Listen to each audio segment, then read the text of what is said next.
मद्रास उच्च न्यायालय का ऐतिहासिक निर्णय। क्रिप्टो करेंसी को भारतीय कानून में संपत्ति माना गया।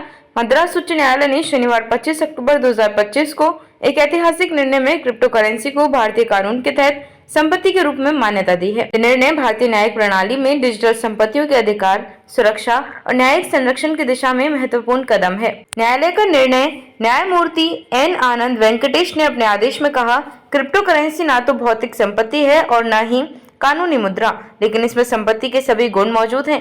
यह एक ऐसी संपत्ति है जिसे व्यक्ति अपने पास रख सकता है या ट्रस्ट में रखी जा सकती है। न्यायालय ने यह भी स्पष्ट किया कि भारतीय आयकर अधिनियम की धारा 2 के तहत क्रिप्टो करेंसी को वर्चुअल डिजिटल एस्टेट के रूप में पहचाना गया है, जो इसे कानूनी रूप से मान्यता प्रदान करता है। मामला विवरण। यह निर्णय एक निवेशक रिति कुमारी की याचिका पर आधारित था, जिनकी 3532.30 XRP crypto currency SeavGear-X platform पर जुलाई 2024 में हुए साइबर हमले के बाद फ्रीज कर दी गई थी। निवेशक ने अदालत से अनुरोध किया कि उनकी संपत्ति को पुनर्वितरित या पुनः आवंटित करने से रोका जाए, क्योंकि उनकी SRP होल्डिंग्स चोरी हुए टोकनों से अलग थीं।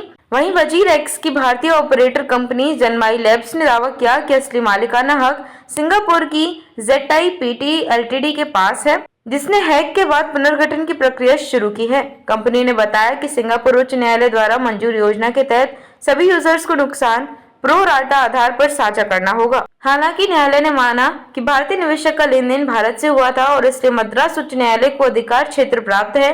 न्यायालय का विश्लेषण। न्यायालय ने कई भारतीय और अंतर्राष्ट्रीय मामलों का हवाला देते हुए कहा कि संपत्ति का अर्थ केवल भौतिक संपत्ति तक सीमित नहीं है। अहमद GH, आरिफ बनाम CWT और जीलू भाई नान भाई खाचर बनाम राज्य बनाम गुजरात जैसे मामलों में संपत्ति को हर मूल्यवान अधिकार या हित माना गया है। अंतर्राष्ट्रीय मामलों में रूस का बनाम क्रिप्टोपिया और AA बनाम पर्सन अननोन के फैसलों में भी अदालतों ने क्रिप्टो करेंसी की संपत्ति माना है। न्यायालय ने यह भी कहा कि WZIR-X पर हुए साइबर हमले में केवल एथेरियम और ERC-20 टोकन चोरी हुए थे, जबकि निवेशक के 3532.30 XRP क्रिप्टो करेंसी उससे पूरी तरह अलग थी। निवेशकों के लिए सुरक्षा। न्यायालय ने निवेशकों की सुरक्षा को प्राथमिकता देते हुए जनमाई लैब्स और उसके निदेशकों को आदेश दिया कि वे XRP क्रिप्टो करेंसी को पुनर्वितरित, बांट या पुनः आवंटित न करें जब तक मध्यस्थता में फैसला नहीं आ जाता। इसके अतिरिक्त न्यायालय ने जनमाई लैब्स को 9.56 लाख की बैंक गारंटी या एस्क्रो खाते में राशि जमा करने का निर्देश दिया, ताकि निवेशक की क्रिप्टो करेंसी की मूल्य रक्षा की जा सके।